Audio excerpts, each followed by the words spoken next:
में देख रहा है हशर का मैदान कायम हो गया, क़यामत का मैदान आ चुका। लोग अपनी अपनी जो है इसमें भाग रहे हैं, नफ्सी नफ्सी के आलम में भागम भागी कर रहे हैं, इन्हों भी भाग रहे हैं। देखा कि एक बहुत बड़ा सांप है जो मुंह इतना बड़ा खुला हुआ है कि इनको निगलने के काबिल हो गया, इन्हें निगलने के वास्ते आ गया। अब जो कि जाहिर इंसान है, डर के मारे वो सांप से जो है भाग रहे हैं। अब भागते भागते भागते देखा एक आदमी जो है सफेद कपड़े पहना हुआ है, मगर बिल्कुल ज़ईफ आदमी है, कमजोर आदमी है, कोई दम नहीं है उसके पास। कहने लगा, अजी भाई साहब, ये देखो सांप मेरे पीछे पड़ा हुआ है। तब वो साहब बोल रहे हैं, भाई साहब मेरे अंदर तो बचाने की ताकत तो नहीं है, बचाने की। अलबत्ता इतना जरूर है, आप यहां से ये पहाड़ के ऊपर जाओ, क्या पहाड़ है, ये पहाड़ के ऊपर जाओ, हो सकता है वहां कोई चीज तुमको मिल जाएगी। पहाड़ के ऊपर चढ़ गए, मगर वो पीछे पीछे भाग रहा है, सांप पीछे पीछे जा रहा है। अब ये डर के मारे समझ में कुछ भी नहीं आ रहा। देखा तो एक बाहर वहां पर मदरसा है, मदरसा, दीनी मदरसा चल रहा है, कोई आवाज देने वाला आवाज दे रहा है, वहां अंदर से आवाज आ रही है, अरे भाई एक आदमी बहुत ज्यादा परेशान हालत में यहाँ पर पहुंचा हुआ है, छुट्टी करो, शायद कोई अमानत उसकी होगी जिसको वो बचा सके।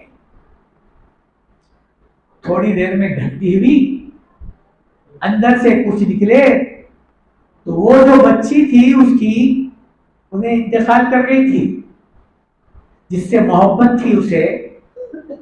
जैसा ही वो बच्ची को देखा, बाप को देखी तो बच्ची एकदम बाप के पास आ गई, कहने लगी, अब्बा आप और यहाँ।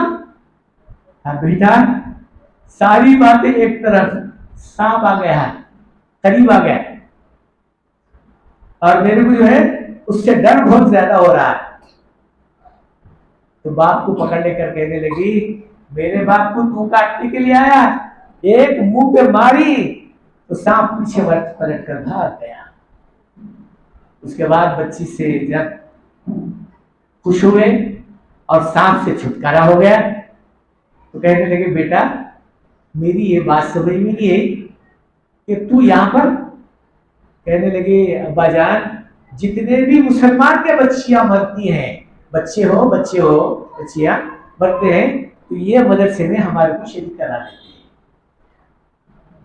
इस मदरसे के जो उस्ताद हैं हजरत इब्राहिम अलैहिस्सलाम है, हमको पढ़ाते हैं, और तुम्हारे आने की इतला जहां हमको मिली तो हमारी छुट्टी हो गई, इसलिए वही कहा, बेटा ये बात तो ठीक है, लेकिन ये सांप क्या चीज थी? वो बड़े मियां जो सैफुल वो थे। कहने लगे, अब्बा जान ये सांप तुम्हारे गुनाह है, इतने ज्यादा गुनाह हो गए तुम्हारे कि तुम्हारे को अब गुनाह बचा नहीं सक रहे, और ये जो सफेद आदमी जो थे वो तुम्हारे नेकियां हैं, इतने कमजोर हैं कि वो सांप से भी तुम्हारे को बचाना मुश्किल हो गया।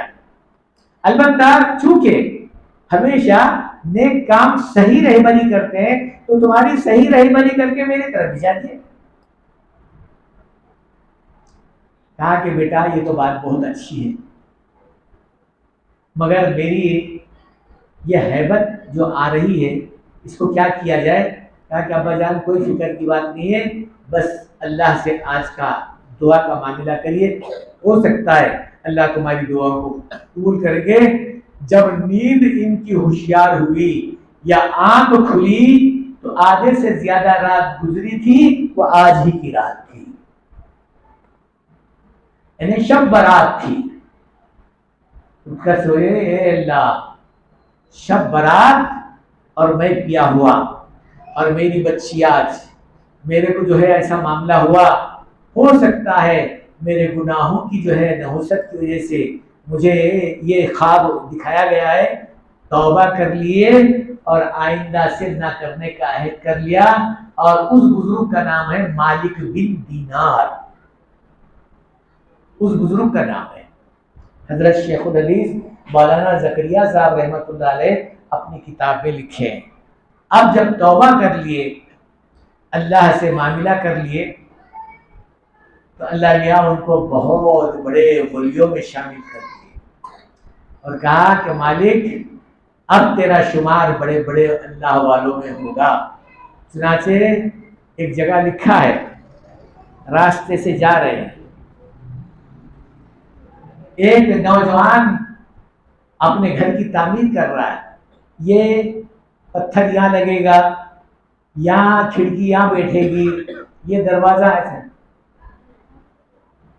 तब ये देखा कि नौजवान तो बड़ा खूबसूरत है माशाल्लाह।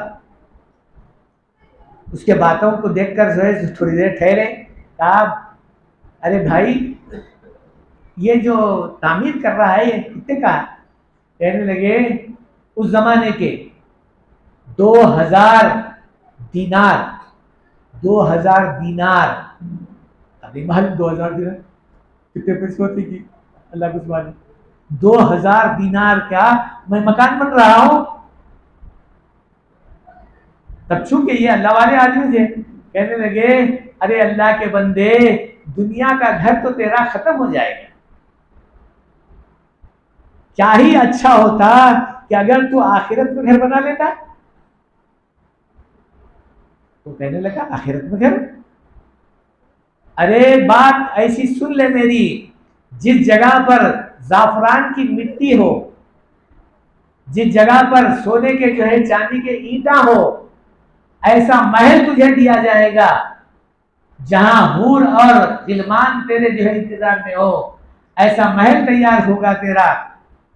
तब ये सब बातें सुनने के बाद कहने लगा अजी बड़े मियाँ, खाली बातें बोलने से चलने वाला नहीं है, लिख को देते क्या? लिख को देते? तो बोले हाँ हाँ बराबर लिख कर दूंगा, बराबर लिखूंगा बाबा, लिखो। जब का जब लेकर आए पेन और कलम लेकर आया, बोले लिख कर दे दिया। अगर ये पैसे जो है मेरे को दे दिए तो मैं इसके बदले में ये दूंगा, ये दूंगा, ये दूंगा, सब चीजें उसके अंदर लिख दिए। उसके बाद में कागज उसके हवाले कर दिए। वो 2000 दीनार यूं ले लिए, लेकिन थोड़ी देर में पूरे का पूरा तकसीम कर दिया। अल्लाह इनकी जबान में इतनी ताकत रख दिया था कि अच्छे अच्छे नौजवान भी इनकी बात को सुनकर अल्लाह वाले बन जाने वाले। चुनाचे चंद रोज के बाद हजरत मालिक बिन दीनार रहमतुल्लाह अलैह फिर उस गली से गुजरे। चंद रोज के बाद तो ये काला जो है वहां पर पर्चा लगा हुआ था। क्या मतलब काला पर्चा लगा? काला पर्चा जब लग जाता है तो किसी का इंतकाल हो जाता है।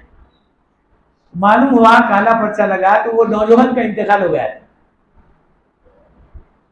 लोग बोलने लगे अरे क्या बात है भाई, आप यहाँ ठहरे हुए? कहा कि मैं ये काली पर्ची को देख रहा हूँ।